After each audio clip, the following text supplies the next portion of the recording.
મને એ બી ખબર છે ને એમ અમુક લોકોને એમ એ ગમે ને એમની તે પણ મારે ખુદને એમ કોસ્ટ્યુમ એટલા ડિઝાઇન એમ છે ને પેલા આ સૂરજમુખી વાળાના येलो કલરના એમ કપડાને એમ और પેલા બ્લેક કપડા એમ તેની અંદર વચમાં એમ એન્જલ પારેલું નામ હોય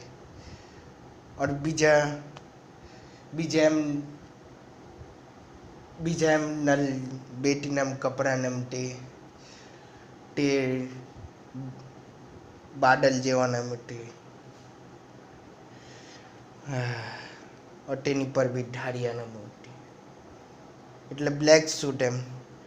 તે અલગ ને એમ બેટીનું અલગ તો હોવા જોઈએ ને વરના મા બેટીનો હરખું ને એમ થઈ જાય જોઈએ ફ્યુચરમાં